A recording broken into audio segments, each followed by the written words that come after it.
Bueno, vamos a iniciar. Mi nombre es Federico Mancera, formo parte de este Laboratorio Regional de Educación y Conservación del Patrimonio Cultural, en el cual nos hemos concentrado para trabajar en coordinación con la población de Valle Allende. Actualmente este seminario tiene un sentido de pensar la gestión del patrimonio cultural para el desarrollo de planes, protocolos, fortalecer la gobernanza para la educación y la conservación y la investigación. El Laboratorio Regional de Educación y Conservación del Patrimonio Cultural tiene como objetivos 3 líneas generales: la educación, la conservación y la investigación. Específicamente para el caso de Valle Allende, estamos centrados en poder posibilitar la conservación y preservación del patrimonio, posibilitando la creación de un comité ciudadano de observación y vigilancia del patrimonio. Ayer se comentaba esta importancia que es fundamental para el seguimiento del mismo. Este conservatorio, vamos a empezar, este comité ciudadano de observación y vigilancia del patrimonio, esto es parte de poder consolidarlo, pero al mismo tiempo desarrollaremos actividades específicas en Allende para esta actividad. También está programado la formación de profesionales y ciudadanía para la identificación y registro de los bienes culturales de Valle Allende, generando un repositorio, es decir, un espacio en donde podamos concentrar y comunicar, difundir y que sirva de consulta la información que se ha gestado en torno a Valle Allende. Tanto documentos, archivos históricos, en fin, mucha información que pueda contribuir al estudio y conservación del patrimonio. También tendremos una certificación a maestros albañiles en arquitectura de tierra, la cual nos permitirá la continuidad de la conservación del patrimonio cultural a nivel regional y a nivel local. Así que las intervenciones que se puedan hacer en el centro histórico tendrán un sentido precisamente cultural, sustentable y finalmente basado en los sistemas arquitectónicos tradicionales. También diría que también estamos por preparar y desarrollar protocolos específicos de investigación para el análisis químico y biológico de la caracterización del deterioro ambiental del patrimonio histórico. Así entonces, estos objetivos son parte de este proyecto del Laboratorio Regional de Educación y Conservación del Patrimonio. Y para esta ocasión, pues hemos invitado a una persona que tiene mucha información, mucha experiencia en la restauración y conservación del patrimonio cultural. Me refiero a la doctora Cecilia Calderón Puente, que ella es presidenta del Comité Internacional de Itinerarios Culturales, y dará un tema sobre el plan de manejo de Valle Allende, estrategias internacionales de implementación. Para eso le pedí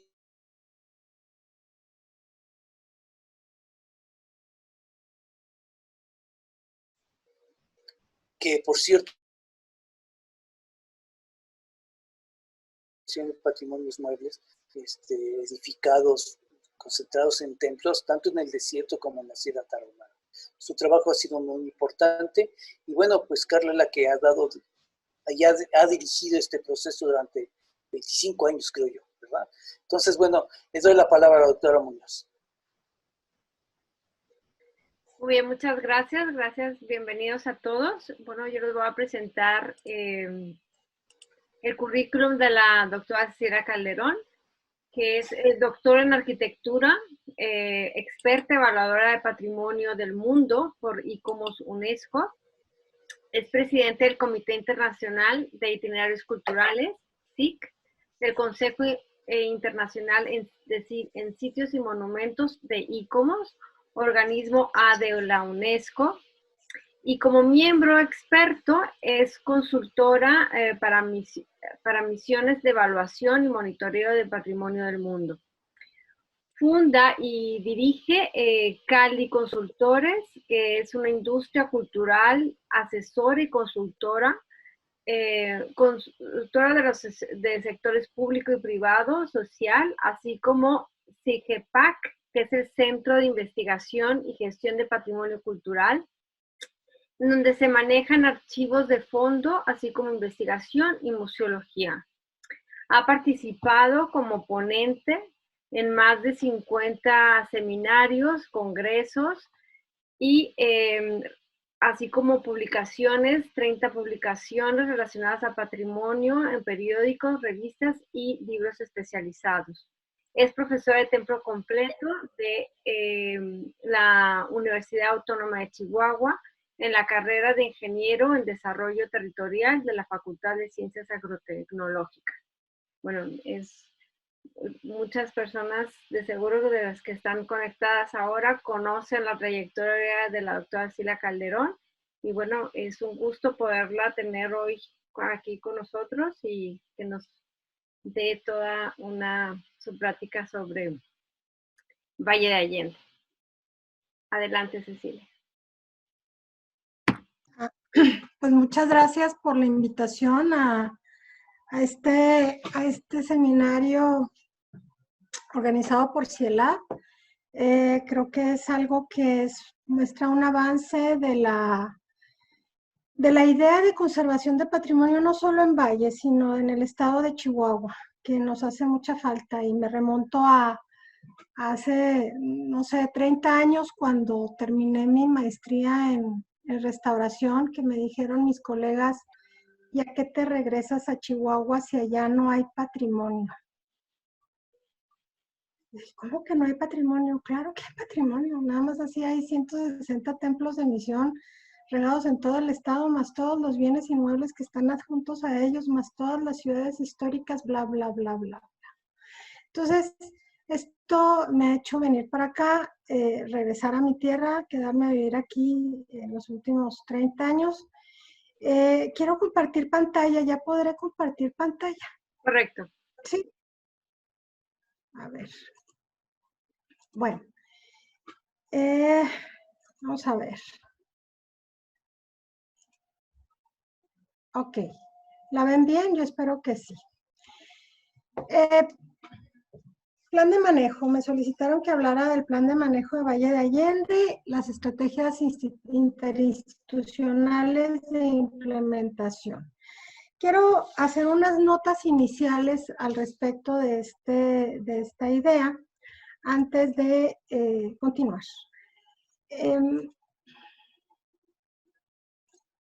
Permítanme un momentito.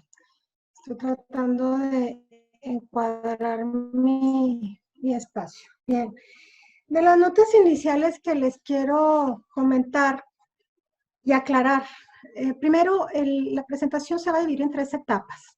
La primera, voy a hablar de los estudios previos que yo hice como un estudio doctoral desde el año 2000, 2001, y luego la petición del INAH, Delegación Chihuahua, a hacer un plan de manejo.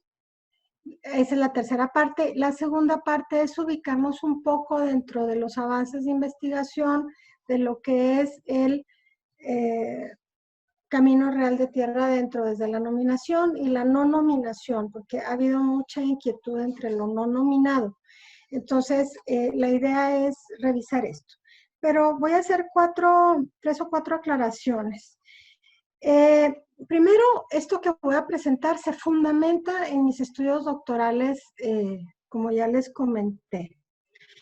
Luego sirve de base a la realización del plan de manejo que el INAH, Delegación Chihuahua, me solicitó en el año 2011, o sea, 10 años después. Y luego es bien importante comentarles lo siguiente. En la presentación que hicieron el favor de hacer CIELAB, me ponen ahí primero como presidenta del Comité Internacional de Itinerarios Culturales. Obvio, eso llama mucho la atención, pero yo les quiero hablar sobre algo que mencionó el doctor López el lunes, y es conflicto de intereses.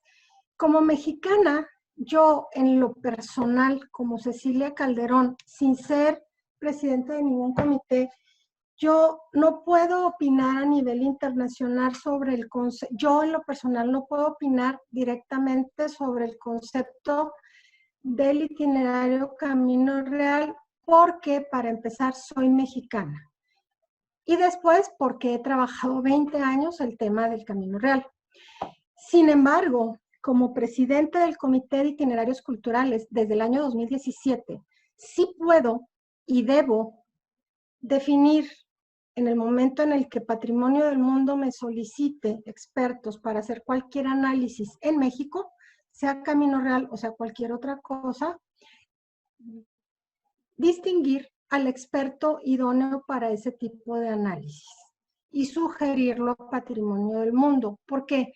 Porque solamente la junta directiva de nuestro comité tiene en su mano el currículum vitae de cada uno de los expertos. ¿Por qué es esto? Bueno, pues porque somos un organismo que dependemos de París, y en París, en toda Europa, en la Unión Europea, hay una ley en donde se manejan datos confidenciales. Entonces, no cualquiera puede manejar los datos de otra persona. Entonces, quiero que esto quede bien aclarado. Entonces, habiendo hecho estas 4 condiciones, vamos con el plan de manejo de Valle de Allende. Voy a empezar. Esta imagen, pues a mí me gusta mucho porque fue la imagen que utilicé en mi tesis doctoral. Estas 4 imágenes de Valle de Allende son muy simbólicas porque la primera nos marca una época ya independentista del pueblo, la segunda es una imagen que estaba, ya no está, alguien decidió pintar completamente con negro y con pintura de esmalte esa puerta, que era una puerta de una alacena y tenía una cruz fantástica en verde, y este modillón con las manos y las ínfulas colgantes, que está en lo que yo llamo casa consistorial y que se ha insistido por 20 años en llamar simplemente los portales. ¿Por qué Valle de Allende le pongo el ideal de Da Vinci, la utopía de Moore y el Hospital Pueblo de Quiroga? Bueno, porque es precisamente eso. O sea, Valle de Allende se va a desarrollar en un esquema, o sea, va a nacer dentro de un esquema medieval que está queriendo moverse al Renacimiento en Europa, que llega a América y que encuentra todas las condiciones para hacerlo. Uno, porque en Europa no se podía subdividir el territorio. Europa es muy pequeñita, todo estaba destinado y si se subdividía se perdía poder. Entonces los segundos hijos, los terceros hijos, pues esos quedaban de cajón por si se moría el primero. Y si no se moría el primero, pues acababan de sacerdotes o de militares, o las mujeres acababan de monjas o sin dote. Entonces no se podía subdividir, pero se llega a América y América está llena de territorio y creen que está totalmente libre, acabando con las etnias locales, entonces se lo dividen como si nada. Dentro de esta división, bueno, van a encontrar personajes que son las etnias locales que van a tener el saber hacer. ¿Cuál es uno de los saberes hacer? Son muchísimos, no me meto en eso, pero uno de ellos es el del agua. Entonces, Valle de Allende se va a ver interesada, se va a ver impulsada por este conocimiento del manejo de la infraestructura urbana que ya preexistía en la zona. Por ejemplo, este plano, que es uno de los planos más viejos de la zona, se comparen mucho al que presentó, creo que el doctor Gómez Arreola antier, pero el que él presentó está en la zona sur del país, va de la tierra chichimeca para abajo, de lo que llaman el Chichimeca para abajo, de Zacatecas para abajo, y este es otro que medio lo complementa por la fecha. Y aquí tenemos a un Valle de Allende que, si se fijan en todo el entorno, hasta está escrito con mayúscula. Entonces aquí entramos a un punto importante. Estas líneas son los recorridos de camino. Aquí tenemos un camino hacia 1667 que va por la zona de Janos, ¿sí? O sea, sube directamente de Allende hacia lo que luego conocemos hoy como Cuauhtémoc. Janos pasa Paquimé y se va y gira, pasa prácticamente en la llanura, sin río, y llega al Nuevo México. Ese es un camino de mediados del siglo XVII. ¿Por qué es importante Allende? Bueno, pues porque se me fue, perdón. ¿Por qué es importante? Bueno, aquí vemos estas 5 puntos que son fortificaciones, son puestos de vigilancia, que están precisamente vigilando el camino entre Allende, que es el pueblo rico, es, digamos, como dijo el doctor López, el axis mundi, pero del septentriono o hispano. No era un pueblo cualquiera, no era un pueblo chiquito. Es más, el pueblo olvidado de Dios era Santa Fe. El pueblo de Santa Fe es como, no sé, el pueblo de las películas del bueno, el malo y el feo. en esa época, digo, para el que haya visto esa película, pues se lo puede imaginar cómo estaba Santa Fe en ese tiempo, para el tiempo en el que Valle de Allende ya es una metrópoli. Entonces, de hecho, los de Santa Fe esperaban con ansia las ferias de Valle de Allende, porque pues ahí iban a intercambiar sus productos muy básicos como lana y cosas de ese tipo, pues por porcelanas y por sedas y por vinos y por cosas de esa naturaleza.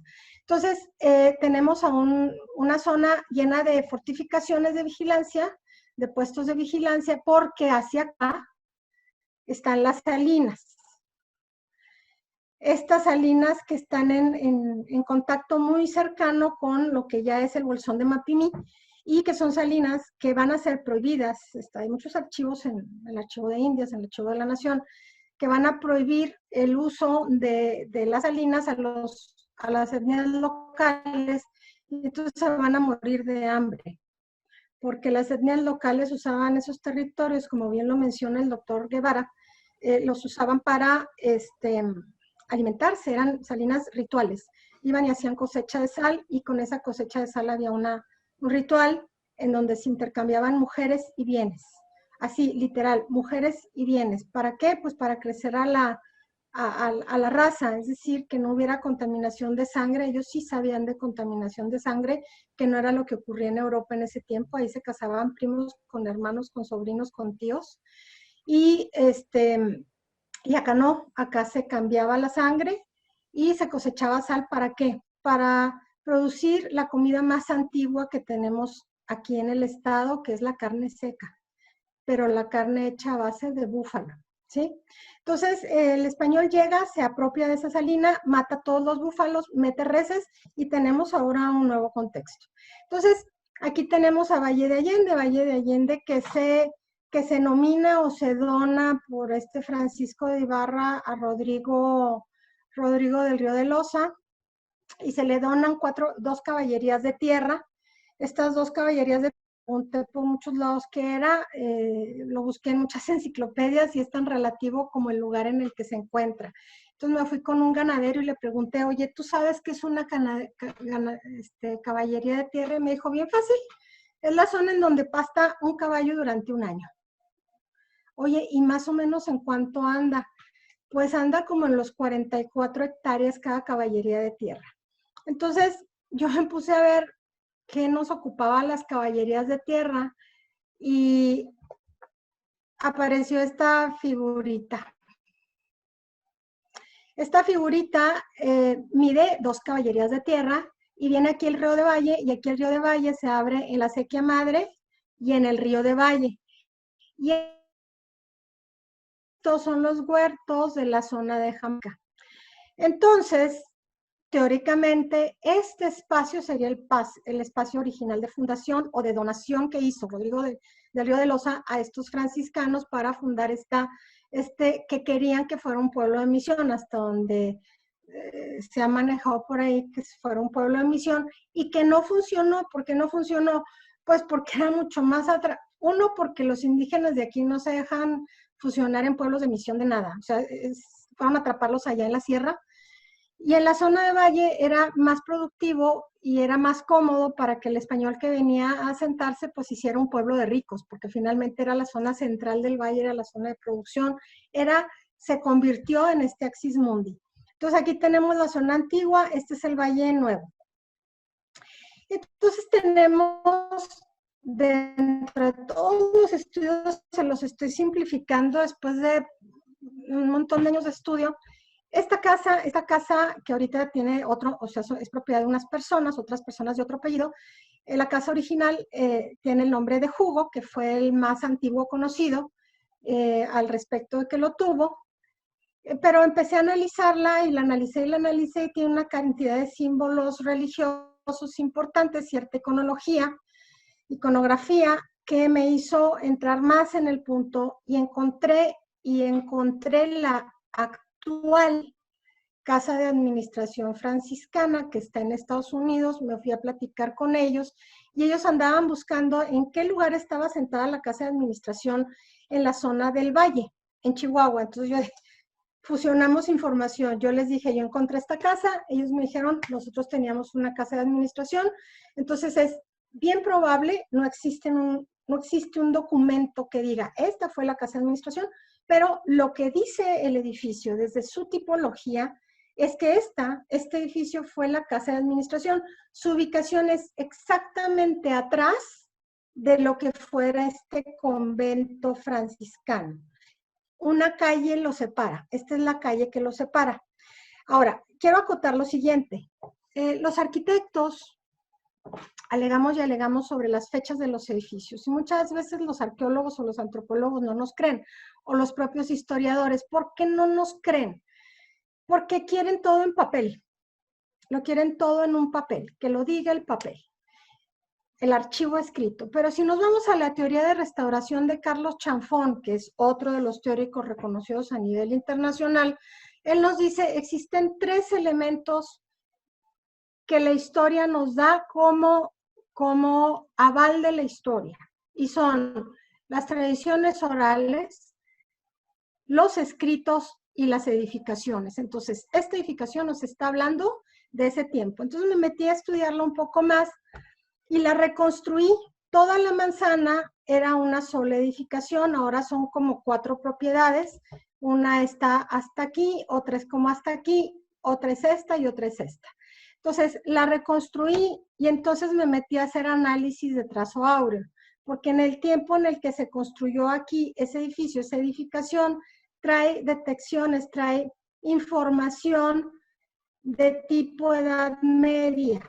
O sea, las formas de la edificación y las dimensiones de la edificación son Edad Media. Entonces, lo que vino a construir, quien vino a construir aquí venía pegado todavía con el trivium y el quadrivium y trazó en forma de Edad Media. Sobre todo las columnas nos hablan de esa Edad Media. Entonces me metí a los trazos áureos, hice muchos tipos de trazos, me estudié todas las formas que puede haber de sección áurea, hice análisis de trazo armónico. No es armónico, el armónico es más moderno, es áureo. Entonces ahí queda, y ustedes lo pueden ver, ahí queda inscrito perfectamente el elemento en una sección áurea. Y si nos fuéramos a secciones, ahí es solamente una parcialidad del trazo que se analizó, porque si nos vamos a desarmarlo completito, cada punto de cruce nos va a ir dando puntos de apoyo del edificio, nos va marcando dónde aparece una columna, dónde aparece un vano, dónde aparece una ventana, dónde van apareciendo elementos bien fundamentales del edificio. Entonces, el edificio sí se construye en la segunda mitad del siglo XVI. Entonces, al ser la zona una fundación franciscana de origen y tener la zona franciscana aquí, y esta ser la casa de jugo, la casa de administración, bueno, me fui yo a hacer otro análisis de sección áurea y me fui a un análisis de proporción urbana que se llama trazonómico. Y curiosamente, pues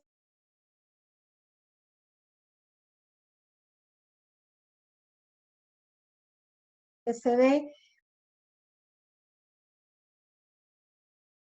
cómo va cambiando su dimensión nómica, van apareciendo los diferentes elementos temporales de la morfología urbana, o sea, la morfología camina.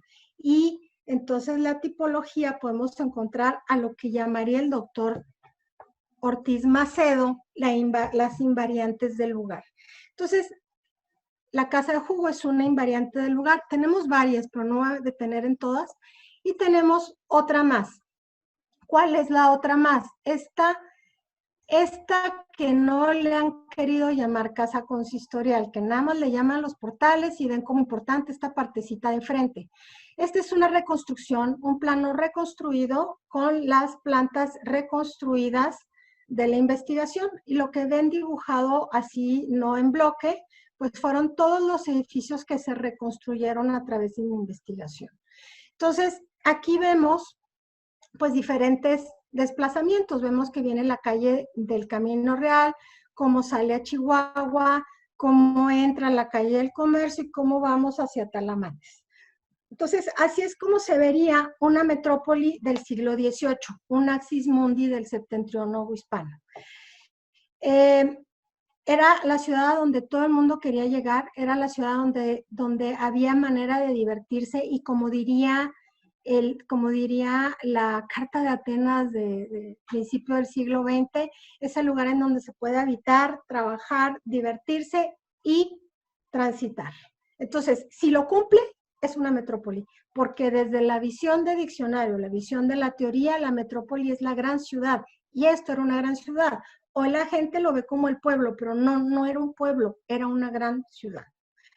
Bien, entonces aquí tenemos la vista de los portales de la casa consistorial que nos indica, y eso ya lo mencionó la doctora Elsa Hernández ayer, ella hizo investigaciones en el corazón de este edificio que está aquí, en esta zona. Esta es la planta reconstruida. Y aquí encontró una cantidad, si no me equivoco, por ahí anda Elsa Hernández, encontró porcelanas, vidrios, creo que también encontró desechos de animal, en fin. Las casas consistoriales nos suenan así como algo muy rimbombante de alcurnia y demás, pero en realidad eran los lugares en donde se mercaba. Es decir, yo entro con mi carne en pie y salgo con mi carne en canal y pago un impuesto por matanza.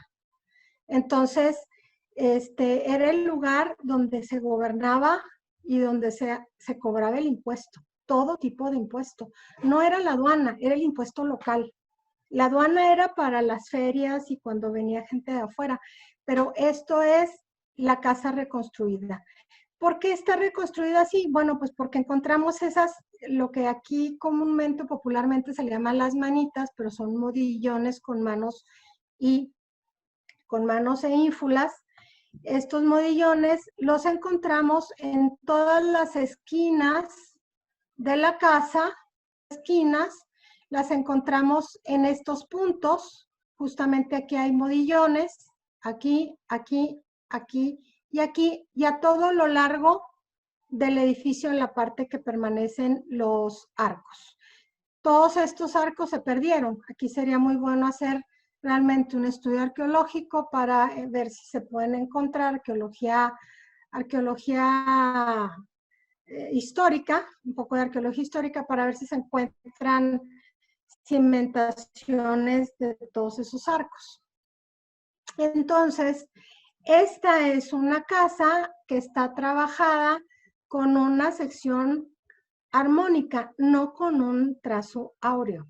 Entonces, la casa es más moderna, ¿sí?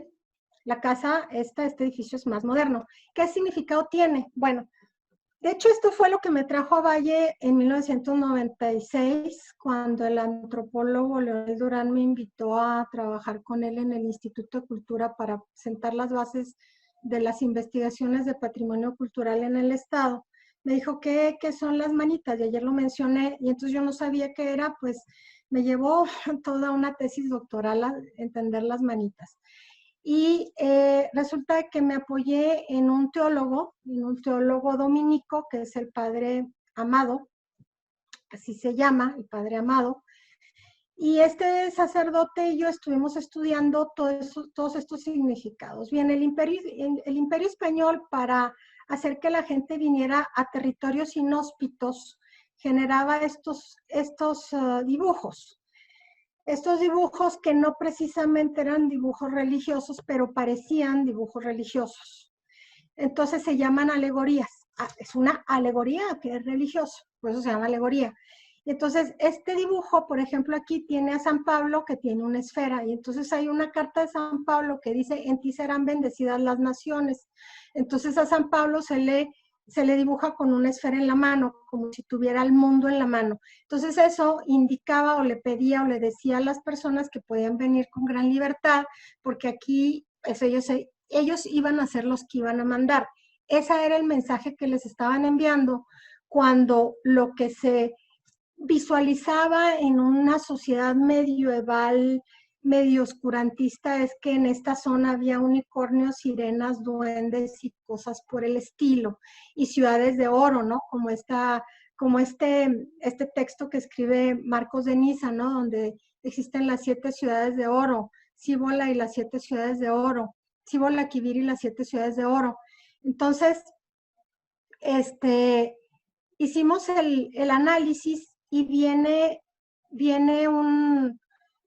me voy a Sevilla, por casualidad, no porque iba a hacer justamente el análisis de esto, pero Sevilla está plagada de estos símbolos, justo en la entrada de la Giralda, en el patio de los Naranjos, en el interior está este rey San Fernando, que parte lo volvieron santo porque unificó España, pero al Imperio Español le convenía tener un santo rey, es un rey que viene de siglos, muchos siglos atrás, pero lo vuelven santo en el tiempo de la conquista, y obviamente como unificó naciones, le ponen la esfera y entonces justifican esta idea. Entonces, ¿qué es lo que nos dijo el Padre Amado o me dijo el Padre Amado al respecto de este simbolismo? Me dijo, es la mano que sostiene y controla al mundo y lo ata con estas ínfulas, porque el significado de la ínfula es el poder. Entonces, esta casa es tan simbólica, este edificio es tan simbólico, que es como para darle miedo a cualquiera, por eso no se necesitan muros alrededor de Valle de Allende, ya con tener un edificio que le esté diciendo a medio mundo que entendía el trivium y el quadrivium, y a las etnias que andaban por ahí queriendo sublevarse. Fíjate que si me atacas, aquí yo estoy con el poder, mi mano controla el mundo y lo ata, y lo que no ata se te va a culpar. Entonces, era un mensaje muy fuerte que enviaron los españoles con este edificio. ¿Qué tenemos aquí en estas conclusiones doctorales? Y con esto termino la primera parte. Esto me va a permitir leerlo, ¿no? Dice, la relación de los habitantes de un espacio con él se define, desarrolla, consolida en un proceso evolutivo de acuerdo al binomio necesidad, potencialidad, es decir, no lo necesitas, no lo usas, lo cual lleva a encontrar un equilibrio entre requerimientos, temporalidad, espacio y expectativas en cuanto a lo que se obtendrá al revitalizarlo para lograr un acercamiento a un proceso de desarrollo controlado basado, entre otras cosas, en una nueva visión turística cultural en este lugar de alto contenido histórico, así como en trabajo social y comunitario de concientización a propósito de su contenido histórico y patrimonial. Luego, que con todas esas características que tiene, era un bien sujeto perfectamente a ser nominado Patrimonio del Mundo. Esto yo lo trabajé, esa idea en 2003, y entonces dice, las características de la ciudad de Valle, antes pueblo de San Bartolomé, son excepcionalmente diversas a las ciudades que encontramos hoy en nuestro estado, debido al medio sociocultural y natural en el que evolucionó. Aquí quiero hacer un paréntesis pequeño, porque precisamente en la búsqueda que hice encontré que Valle de Allende tenía tantos comerciantes a principio del siglo XVIII, tantos comerciantes como tenía Parral y como tenía Chihuahua. Esto nos indica que las tres ciudades eran ciudades de comercio, básicamente. ¿Por qué Chihuahua tiene prácticamente un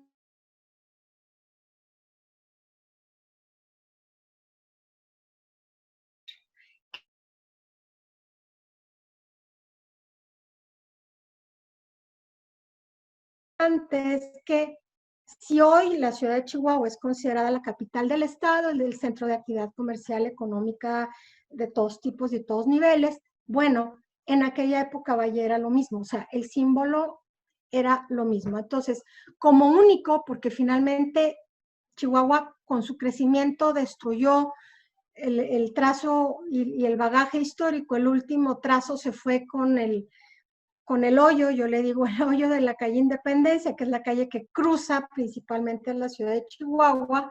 Ahí se perdieron todos los rastros antiquísimos del siglo XVIII de la ciudad de Chihuahua.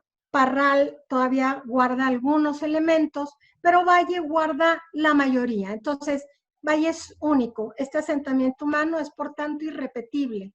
Su desaparición representaría una pérdida irreparable para la memoria histórica colectiva.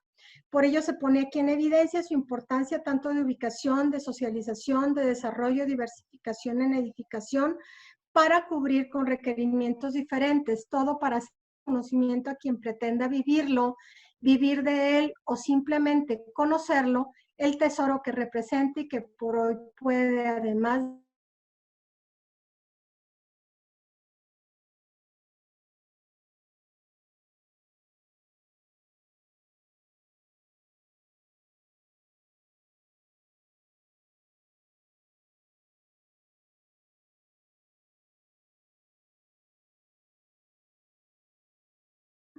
porque las personas de Valle que tienen sus huertos realmente los tienen porque quieren tenerlos.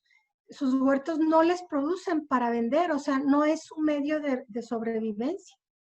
Entonces, esto es algo bien, bien importante a considerar. Entonces, este proceso de protección se afianzaría mejor se afianzaría de una mejor manera a lograr su inclusión en la lista indicativa de Patrimonio de la Humanidad, ya se está expresando en 2003, para lo que se requiere el desarrollo de un programa de manejo. O sea, ya ahí, en 2003, yo ya también manejaba esta idea de incluir los siguientes criterios. Primero, plan de desarrollo urbano en términos de conservación patrimonial, proyectos puntuales de conservación arquitectónica, plan de prevención de riesgos, capacitación de personal, que hasta donde entiendo ese es el esfuerzo que está queriendo hacer ahora CIELAB, desarrollo de imagen comercial. Entonces, hasta aquí estamos en la gran importancia y significado de Valle de Allende. Luego entramos a la segunda parte. El recorrido del Camino Real Intercontinental en sus tramos marítimo y terrestre. Este es un término que yo creo que pocos de ustedes conocen. Alicia Can, que está por aquí, tal vez esté inscrita también Carmen Dali. Mi hermana Ángeles lo conoce, que también está inscrita por ahí y nos está escuchando. Camino Real es un proyecto que hemos manejado desde el SIC, desde el Comité Internacional de Itinerarios Culturales, para identificar todos los puntos que conforman al Camino Real. No nada más este pedazo que va de México a Valle de Allende, ni el supuesto hasta Santa Fe. Camino Real, en sus tramos marítimo y terrestre, tenemos que indicar lo siguiente. En el tiempo antiguo, los españoles decían, estoy en el Camino Real de tierra en fuera, o mar en dentro, o estoy en el Camino Real de tierra adentro y mar en fuera. Esas eran expresiones comunes, o sea, es decir, mar en dentro, mar en fuera, tierra en dentro, tierra en fuera. Entonces nosotros tenemos este análisis que hemos venido trabajando desde hace 20 años, si estamos así, Alicia, o es más tiempo, no me acuerdo, tú nada más dime si sí, sí, ¿verdad? Bueno, entonces, si hablamos de este recorrido en su sección septentrional o hispano, que hubiera sido la declaratoria más adecuada para el Camino Real de Tierra Adentro, estamos hablando de lo siguiente, fíjense ustedes. Aquí tenemos el plano que se maneja en esta declaratoria del año 2010, en donde viene, ya lo hemos visto varias veces, lo presentó el doctor Gómez Arriola, donde viene Chihuahua, que es lo que nos importa ahorita, ¿no? Esta es la parte del septentrión, de aquí para arriba, y Chihuahua viene con este óvalo repetidas veces marcado, con una línea recta hasta Santa Fe, ¡pum!, de golpe. Y entonces alguien hizo este plano, que es un plano turístico que me encontré, no sé en dónde, creo que en Durango o por ahí. Igual repitieron este óvalo un poco más mal hecho, un poquito mal hecho, y se lo llevan otra vez hasta el norte. Y vuelven a repetir la idea así como de cajón. ¿Por qué es discutiva? Aquí tenemos otro plano de corte turístico, o sea, salió en otra guía turística y vuelven a armar aquí algo extraño porque ni siquiera le ponen unas divisiones territoriales actuales, como que marcan dos líneas, como que aquí se ven óvalos. En fin, no estamos totalmente ciertos de cómo está esta formación. Y entonces yo dije, pues, si tiro una línea recta hacia el norte, ¿por dónde paso? Pues paso por el desierto. Si tiro una línea sobre el río, pues paso por los valles y llego a la Junta de los Ríos. Nosotros en el norte tenemos muchas juntas de los ríos. ¿Y cómo van las juntas de los ríos? Dependen de la temporalidad. Primero la Junta del Río fue del Florido con el Conchos. El Conchos era el río Grande. Cuando lograron cruzar el Conchos, pues el Conchos era chiquito y se topó con el Río Grande, que era ¿cuál? Pues el Bravo, que ya no era solo grande, era Bravo. Entonces fue evolucionando el concepto de Bravo, de grande, y de todo eso, y de Junta de los Ríos, porque también nosotros aquí tenemos Junta de los Ríos, ¿sí? Tenemos, ayer estaba revisando los planos y tenemos en Chihuahua el río Chubíscar que cruza la ciudad, que en realidad ese río se llamaba el río Sacramento, el río el río del Sacramento, en planos de principios del siglo XVIII. Y el río que le llamamos el río Sacramento se llamaba el río del nuevo nombre de Dios. Así se llamaba. Entonces, como nos da por cambiar nombres y todo esto, así como cambiamos la calle, de pronto una calle, cuando pasamos una calle ya le cambiamos el nombre, igual aquí le cambiamos al río. Entonces, ¿a qué voy? Me regreso al plano comercial por no utilizar el plano de la declaratoria y por no hacer esa comparativa, pero pues es la misma.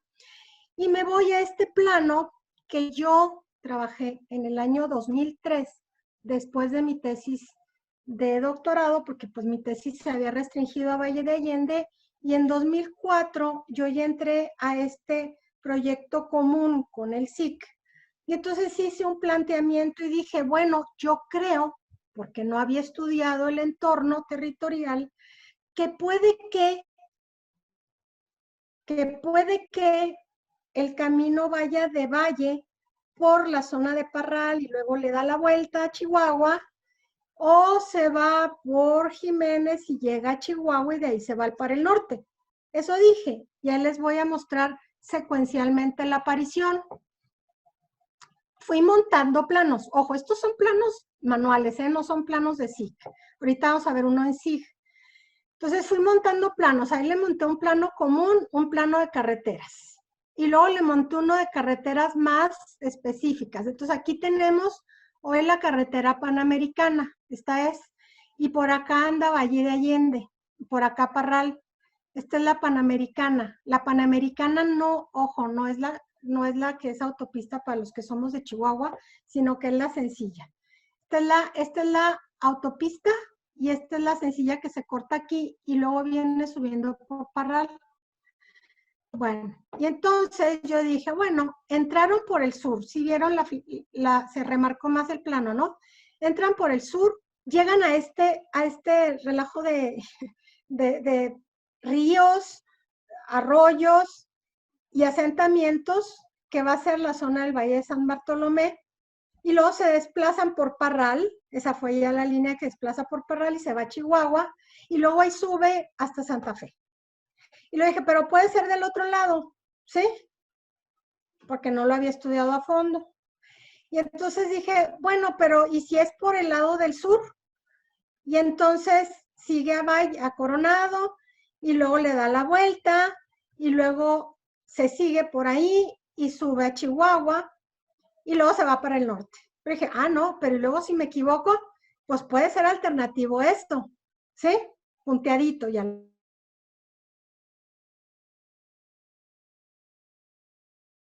Por ahí pasaba. Venía de Coronado, por eso hace esa vuelta la línea en amarillo. Entonces, curiosamente, esto lo presento en 2004, de alguna manera alguien le tomó, no sé, tal vez una foto, se quedó por ahí y lo pasaron así tal cual, porque yo no lo pasé a nadie. O sea, pasó igual, tal cual. Vamos a ver ahora desde otra óptica. Entonces, si pasamos por ahí por los desiertos que están acá, que el desierto es Samalayuca y acá al sur está el desierto del Mapimí, si nos vamos por el río, ¿qué pasa? Bueno, es que la primera ciudad que se fundó realmente fue Santa Bárbara. Y como dijo por ahí un sacerdote cuando fuimos los del SIC a visitar Santa Bárbara, y nos dijo, pues es que es bien lógico. Dijo, mira hija, ¿a qué venían los españoles? ¿A plantar nueces o a sacar pepitas? ¿O a recoger pepitas de oro? Pues a recoger pepitas de oro, porque en Santa Bárbara se recogían hasta la primera mitad del siglo XX pepitas de oro que bajaban con el agua de lluvia al arroyo. Entonces, están en Santa Bárbara, luego se van a hacer estas postas, fortificaciones, haciendas como Sombreretillo, que son de resguardo, y van a correr por el Florido y se van a unir al Conchos, que va a llegar hasta el Río Grande o Río Bravo, que es la junta de los ríos. Y luego viene el nacimiento del Conchos, que se une al Florido, o al revés, ¿verdad? El Florido es este. Entonces, el Conchos tiene 3 cuencas, la cuenca alta, la cuenca media y la cuenca baja. Entonces, a lo largo de todo este recorrido de ríos, por estudios que he hecho, investigaciones que he hecho, investigaciones compartidas que he hecho con colegas de la universidad, la zona ha sido zona de plantación y de usufructo indígena desde tiempos añejos. Había nogales nativos a todo lo largo del río Conchos. Y una cosa más, hay 2 documentos en un archivo histórico por ahí, importante, que nos dicen que hay 2 grandes terratenientes que se quedan con todo este territorio. Uno de ellos es un señor Cordero de ahí de Valle de Allende, para que vean la magnitud de la ciudad. Y el otro es, la verdad no me acuerdo si es Tras Viñirretes o de esa Yuyuá, creo que es Tras Viñirretes. Y se quedan con todo esto. Y llega hasta la zona de Bachimba, que todavía no usufructuaban, y llega hasta las minas de Santa Eulalia, que todavía no usufructuaban. Todo eso se queda en manos de 2 personas. Entonces, esta era la zona del camino, porque además en esos documentos dice, en el camino que lleva al Nuevo México. Y los planos están perfectamente detectados.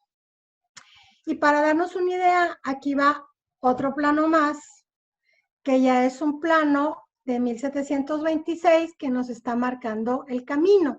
¿Cómo nos marca el camino? Pues bien simple, porque aquí tenemos esto que es el recorrido, ¿sí? Que tiene que brincar por un lado al río Bravo porque no puede pasar por el cañón del Pehuis, y luego vuelve a entrar a la zona que hoy es México, y llega a este lugar, 1726. Aquí se alcanzan a ver 6 puntitos. Uno de ellos es un fuerte. Y es el fuerte de Guadalupe. ¿Cuál es? Pues es Ciudad Juárez. Y los otros 6 son 3 que ahora están del lado gringo y 3 que están del lado mexicano. ¿Por qué están 3 del lado gringo y 3 del lado mexicano? Porque en Estados Unidos, cuando el problema del chamizal se quedaron con territorio mexicano, pues simpáticamente se quedaron con 2 kilómetros de territorio mexicano y desplazaron el cauce del río Bravo 2 kilómetros hacia el sur. Y sobre el cauce del río Bravo construyeron el Interestatal 10, que los que somos de Chihuahua, pues seguramente hemos recorrido por ahí para ir al shopping center en el freeway, ¿sí? Entonces, quedó acá abajo. Estas 3, San Elizario, Isleta y no me acuerdo cómo se llama la otra, quedaron abajo. Y San Javier, creo que se llama esta, Guadalupe, y la otra de momento se me olvida. Quedaron en el territorio mexicano. Pero aquí tenemos, prácticamente ya vamos a acabar con esta sección. No sé cómo estoy de tiempo. ¿Me podrías indicar, Carla? Estamos bien, bien. ¿Estamos bien? Ok. Llegamos a este plano ya es de fines del siglo XVIII para comprobar que camino hacia el norte por el desierto no hubo, o sea, no había camino de Chihuahua hasta Juárez y Santa Fe. Que dicho sea de paso, pues Valle de Allende, de ahí salían para todos lados, ¿no? De allá salía el gobernador para la California, salía gente para viajar a Florida y salía gente también a Santa Fe, por supuesto, pero no salían por ahí, salían por el río. Este plano es un plano de fin del siglo XVIII, es muy interesante porque es un plano de últimos tiempos del virreinato. O sea, ya estaba muy avanzado el virreinato para la época y no había camino para el norte. Este plano, ahorita les voy a hacer el cimen para que lo entendamos. En este plano se marca el bolsón de Mapimí y justamente acá está el desierto de Samalayuca. Y recordarán los miembros del SIC que estén presentes en este encuentro, Anaelí, Francisco, que también veo que está por ahí. Carla, no sé si nos acompañaste a ese viaje cuando fuimos el sábado después del evento, ya para los miembros del SIC. Nos fuimos hacia Coyame y luego bajamos y cruzamos el río Conchos, ¿te acuerdas, Anaelí? Bueno, y ahí es donde dijimos, aquí, este es el punto en donde de aquí para allá está el bolsón de Mapimí y de aquí para el otro lado está el desierto de Samalayuca, que los dos son desiertos. Entonces, por acá está Chihuahua y esta zona donde anduvimos caminando en autobús y no hay nada que nos lleve directamente hacia el norte. Si lo vemos en SIG, porque este plano ya es un trabajo hecho en SIG por mis estudiantes de la universidad que me ayudaron en mi taller, encontramos el recorrido del río Conchos, ¿sí? Que es este es el río Conchos y todo lo que se le agencia desde acá. Y entonces vamos encontrando puntos principales que nos dicen Valle de Allende, Chihuahua, creo que esta es Delicias, o una cosa para el estilo, creo que esto es Parral, no es Delicias. Y luego por acá tenemos Saltillo y tenemos otras ciudades que fuimos encontrando. El caso es de que hicimos un montaje del plano con esos puntos clave. Y ahí está el plano, ¿sí? Porque los planos del siglo de ese tiempo pues eran derroteros, no eran planos geográficamente hablando, o sea, escaladamente hablando, sino eran derroteros, entonces lo tuvimos que deformar para que alcanzara, porque nos marcaba las ciudades, pero ya visto en la realidad, no cabía, entonces lo fuimos estirando hasta que cupiera, por eso se ve la forma así chueca. Entonces, si lo vemos así, pues en realidad todo lo que nos está marcando es que el rumbo que nos da para pasar es y nos seguirá siendo la junta de los ríos, pero la junta de los ríos Conchos con Bravo. Hasta ahí terminamos la segunda sección. O sea, con esto quiero decir que sí hay un camino por el desierto entre Chihuahua, Juárez y Santa Fe, pero es un camino moderno, entre comillas. Es un camino que ocurre en la primera mitad del siglo XIX, cuando ya México es independiente, y en Chihuahua aparece el uso de la diligencia. La diligencia aparece como para 1819, 1821 en Chihuahua. Y después de eso los transportes o los carruajes más grandes. Pero la diligencia era con el único vehículo con el que podían cruzar el desierto con rapidez. Si no, les pasaba lo que estuvo a punto de pasarle a Oñate cuando se aventuró por aquí, por Chihuahua, cruzando el desierto y llegó al ojo de Samalayuca, y de ahí a San Elizario hay 30 kilómetros de puritito desierto.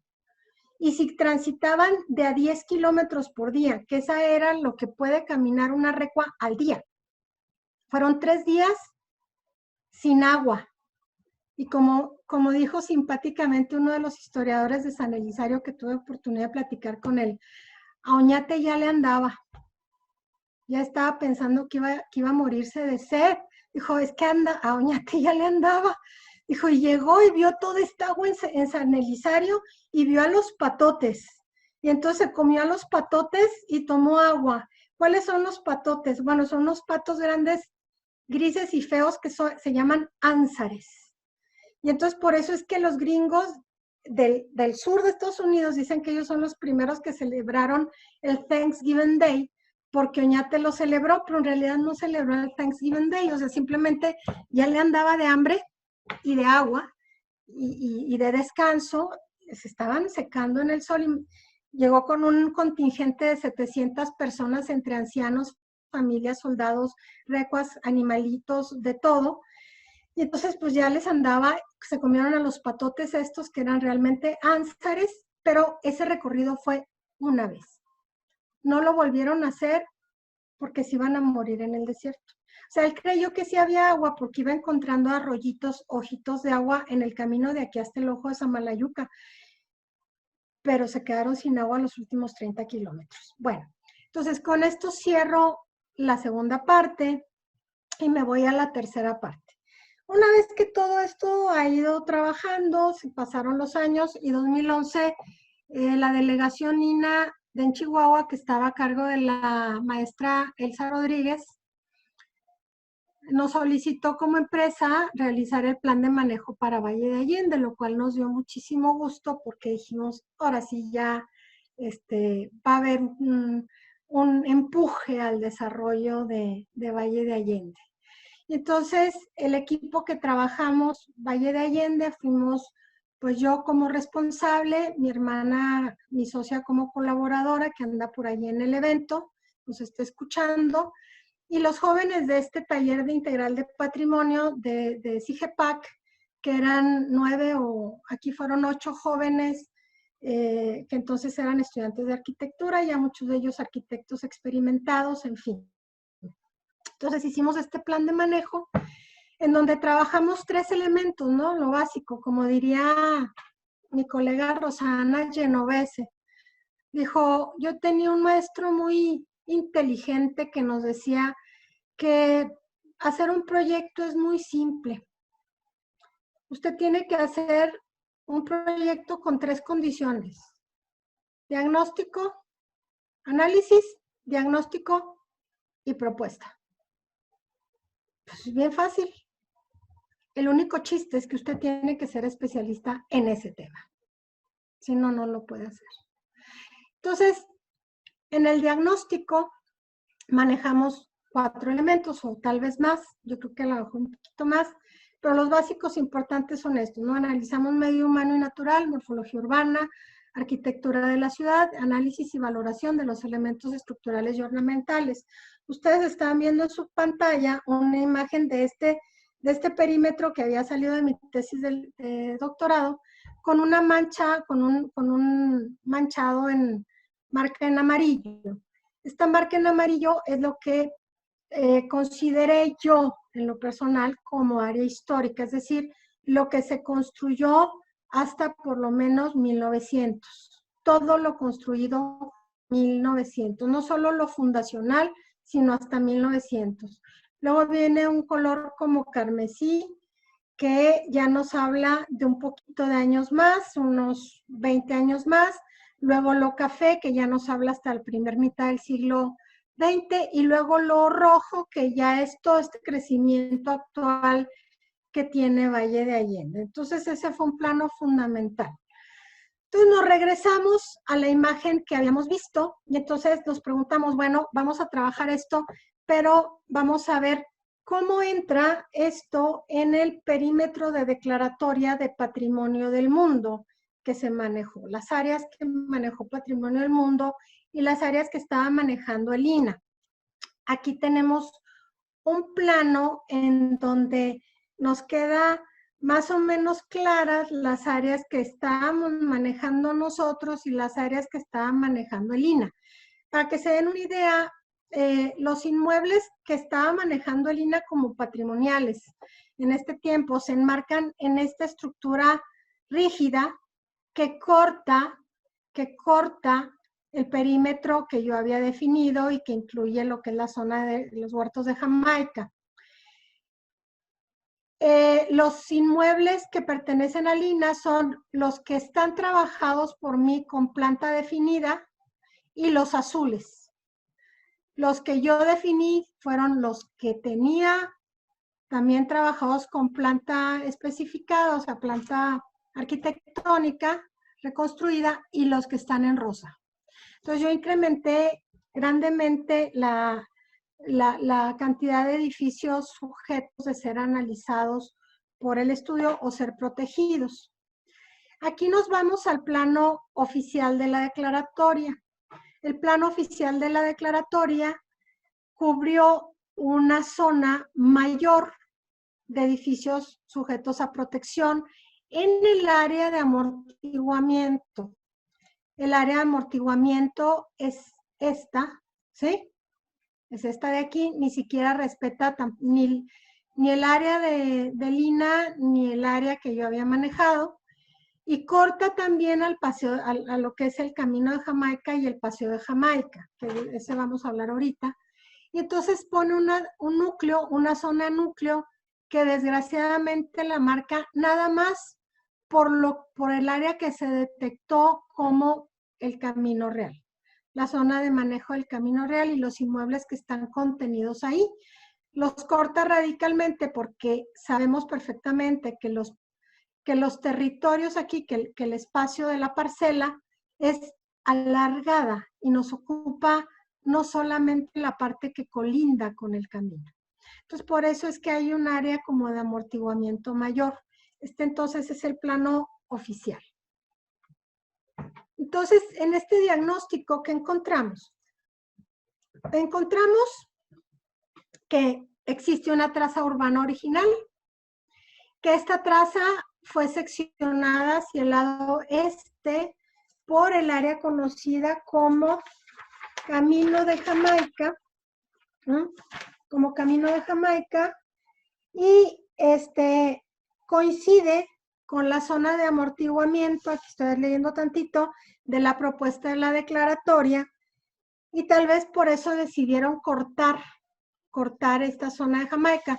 Desgraciadamente esto le hizo mucho daño al perímetro y a la propia ciudad, porque posteriormente el gobierno del estado, con la venia del municipio, autorizó la existencia de una carretera de flujo rápido que va desde el camino que comunica Jiménez con Parral. Hay una salida para ir directamente a Coronado. Entonces el Camino de Jamaica se perdió. ¿Qué es el Camino de Jamaica? Yo creo que la que nos puede platicar mejor, si es que está Rita Soto por ahí, ya más adelantito, ahorita que termine yo, a lo mejor ella nos enriquece más la importancia del Camino de Jamaica o de la zona de Jamaica, que era sumamente importante, se llamaba el Paseo de Jamaica. Era una zona de recreación para la población antigua de Valle de Allende. Entonces, luego el perímetro considerado como área histórica de Lina se restringe al área construida y el que considera la nominación secciona la zona de huertos históricos. Entonces, no se realizó en este punto una lectura del espacio y es importante considerar que los bienes inmuebles son un documento de la historia, ya como dijo Carlos Chanfón y acabo yo de comentar, ¿no? El bien inmueble, no solamente el construido, sino también el natural, va unido, es un conjunto unido totalmente, pegado totalmente. Y luego el paisaje cultural considera también el rubro denominado paisaje.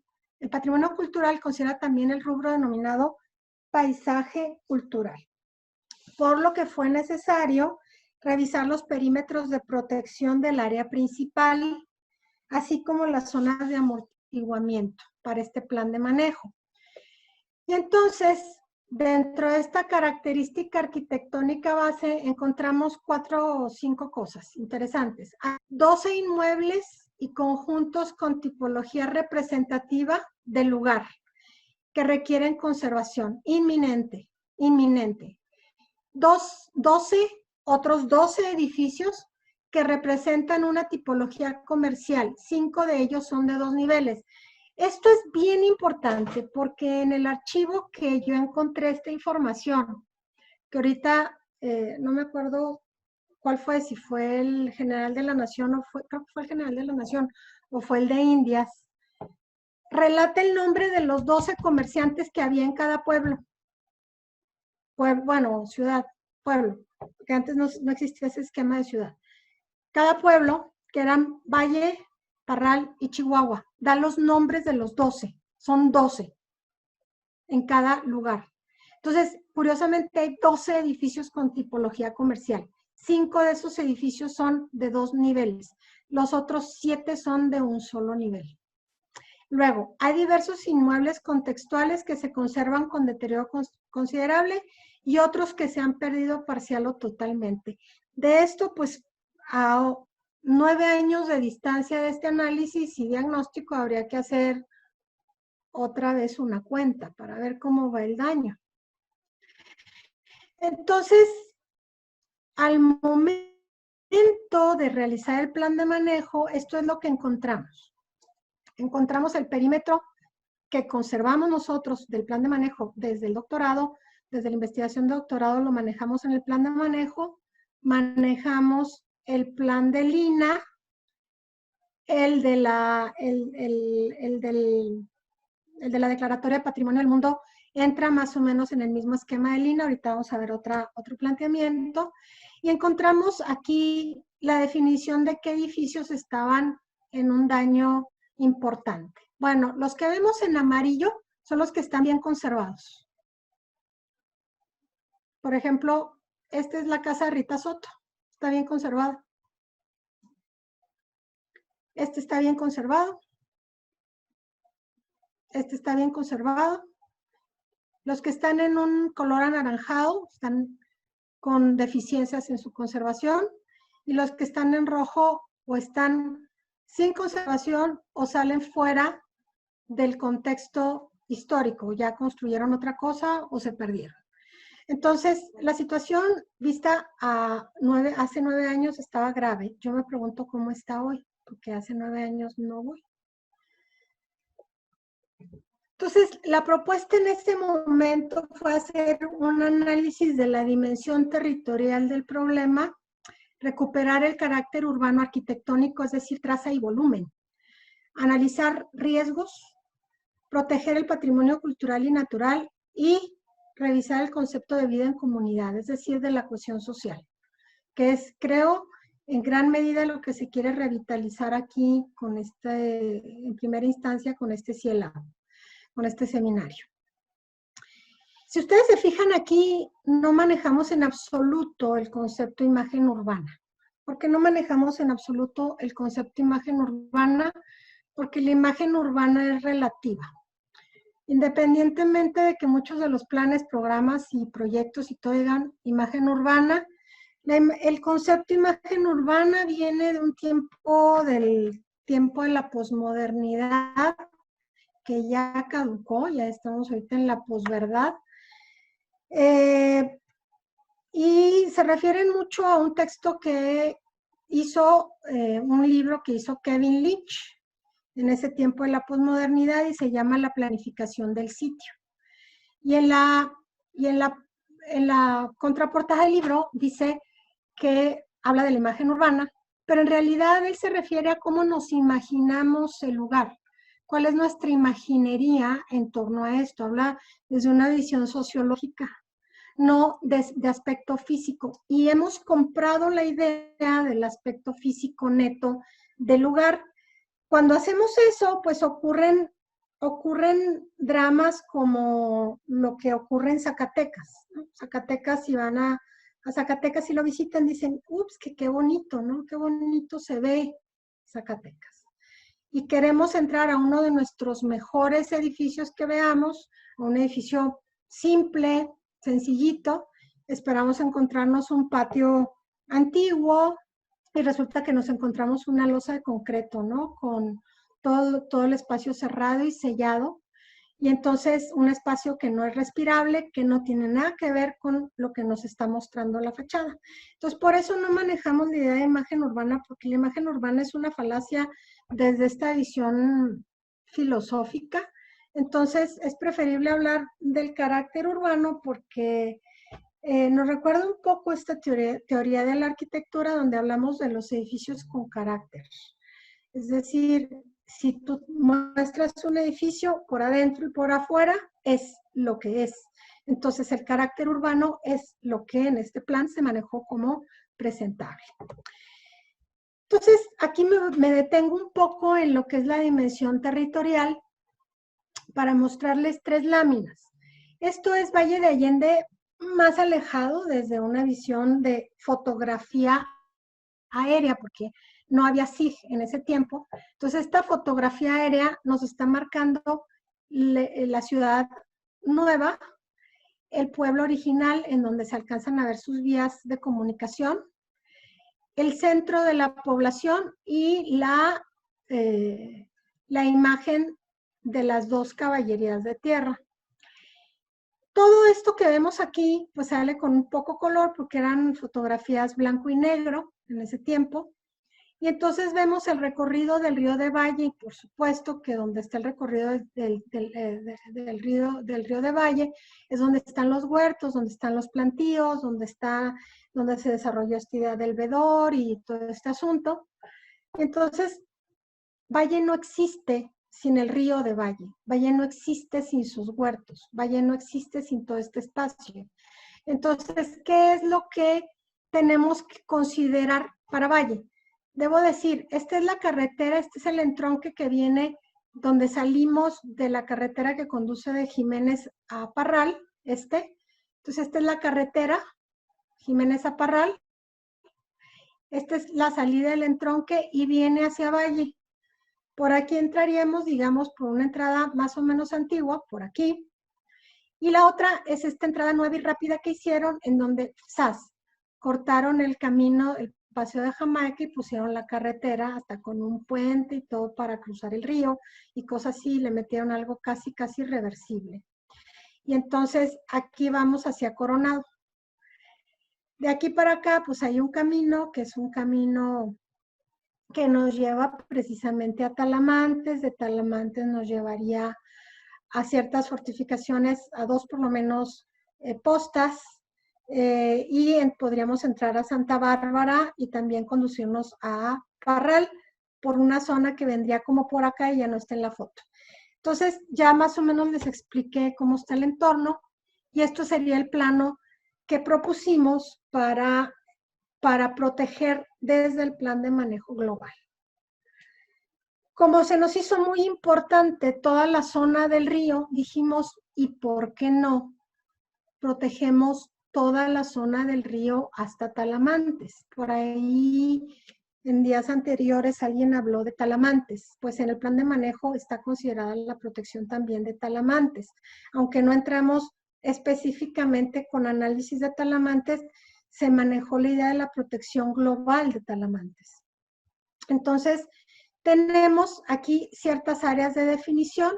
Tenemos el centro de población que está aquí.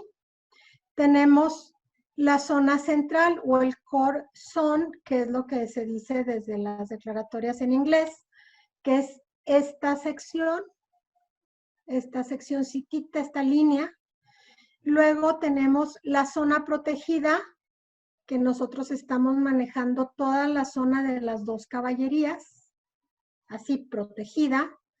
Luego la zona de amortiguamiento, que es esta zona grande y ya entra el perímetro del patrimonio del mundo, pero la extendemos en todo su recorrido de río hasta Talamantes, por lo menos.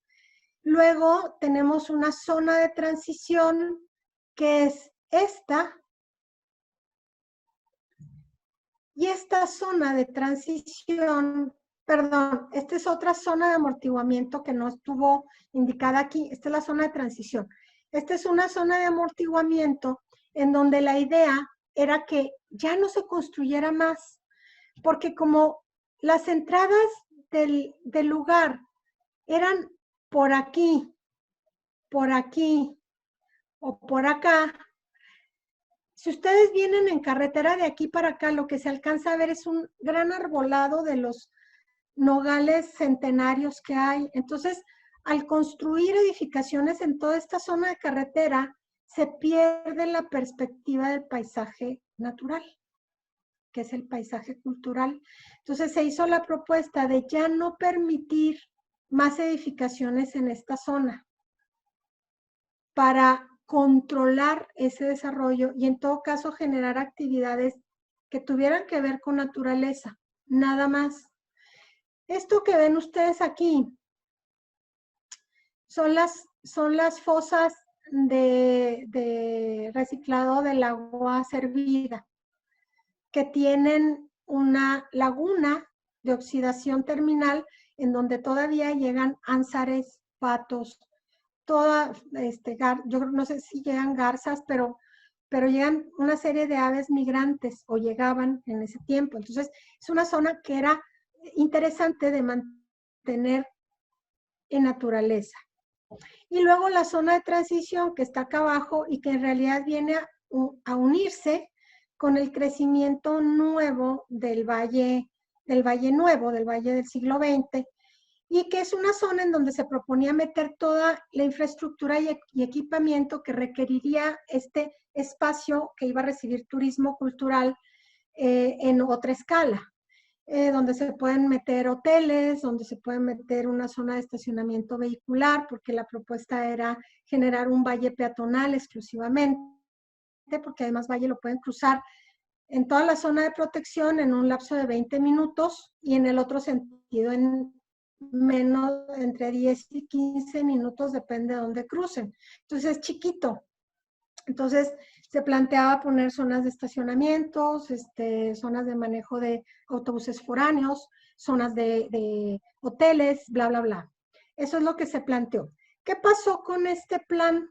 Este plan fue aceptado por el Cabildo en ese año 2011. O sea que este plan hasta ese entonces era vigente. Yo no sé si lo dieron de baja, pero ahí estaba. Entonces, si lo vemos otra vez, esta misma imagen, pero montada con la fotografía, pues así es como se apreciaría. ¿Por qué vemos esto? Porque se planteó una vialidad perimetral como un anillo de vialidad, una vialidad circular, para que por ahí cruzaran los vehículos pesados o los vehículos que no van a valle. ¿Por qué? Pues porque hasta el tiempo en el que yo estuve yendo, los trailers entraban a la calle del comercio y le daban la vuelta al pueblo, y entonces era una vibración exacerbada para el templo y para la casa consistorial y para todos los edificios, por ejemplo. Apareció en la carretera esa de Jamaica y es probable que ya los trailers pasen por ahí. Lo desconozco, la verdad.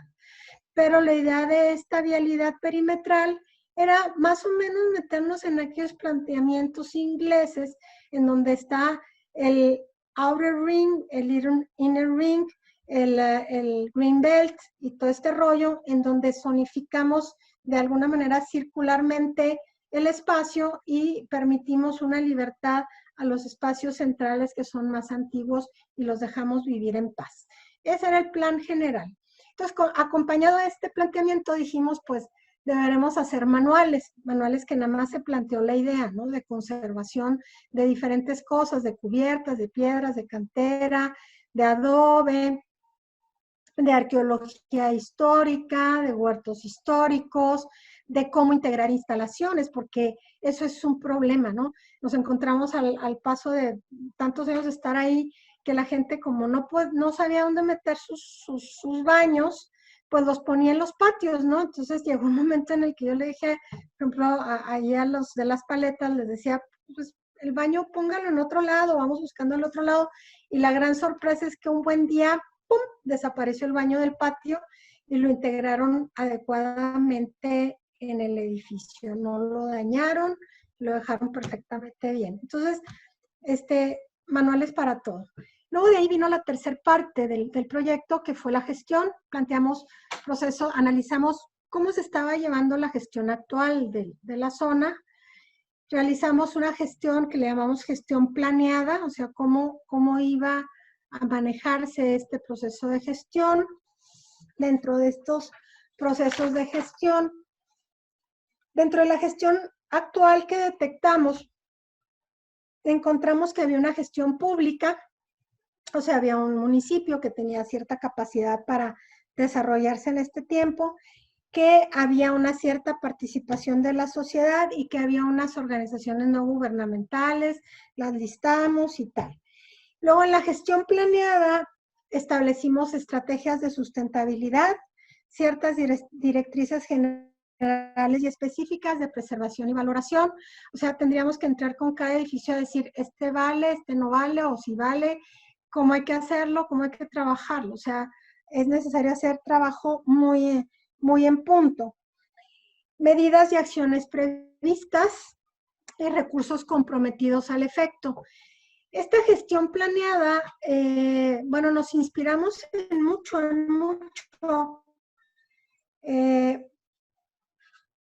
Para ti en Brasil desarrolló procesos de manejo sumamente interesantes. Ha atraído a muchas personas a irse a vivir en definitiva al lugar y podía copiarse ese proceso de desarrollo. Y en eso estábamos cuando el plan pues se valida por el ayuntamiento y se hace vigente. Y entonces establecimos en el tercer punto el monitoreo. En el monitoreo, bueno, íbamos a tener que generar una oficina de trabajo constante para estar revisando que esto funcionara, que esto fuese adecuado, desarrollar indicadores al respecto, revisar qué agentes estaban incidiendo en este asunto y manejar resultados esperados con ciertos informes temporales. Esto no ocurrió, ni la gestión planeada ni el monitoreo. ¿Por qué no ocurrió? Pues porque apareció un poco de codicia. Quien se enteró de cómo estaba establecido este plan, empezó a querer apropiarse del territorio y entonces se detuvo el funcionamiento del plan. Termino aquí mi exposición. No sé, Carla, si ya me pasé. Yo creo que ya me pasé. No, estamos muy bien, muy puntual. Muy puntual, ok. Pero puedes terminar todavía.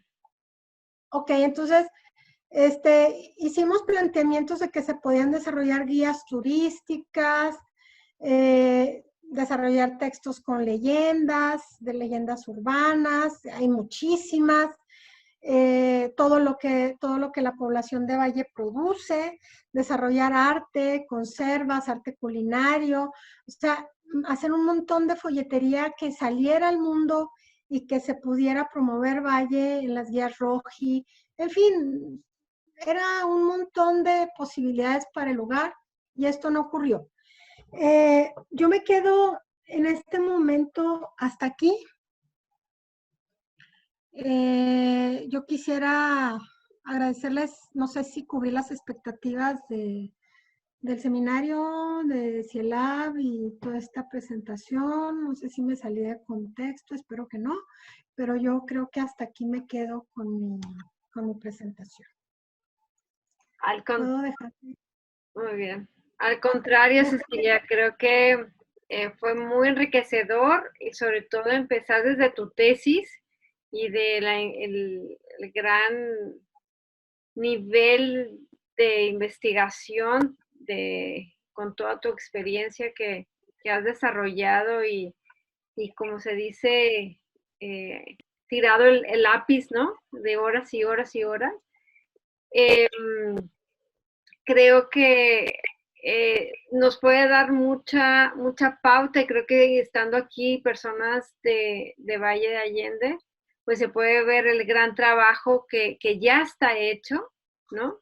Y que es importante pues saber que al pensar en este planteamiento que tenemos como laboratorio, que es prácticamente poder establecer lineamientos para la ejecución y el actuar del conservador, del investigador, del patrimonio. Creo que Valle Allende, como tú lo dices, por su gran importancia histórica y arquitectónica, que ha sido un espacio no tocado, ¿no? Prácticamente. Y eso nos da la oportunidad de hacer una investigación mucho más pues basada sobre elementos originales, por lo que es una gran oportunidad de poderlo trabajar, ¿no? Creo que yo siempre, en cuanto a la verdad es que a mí me enriqueció muchísimo lo del camino real.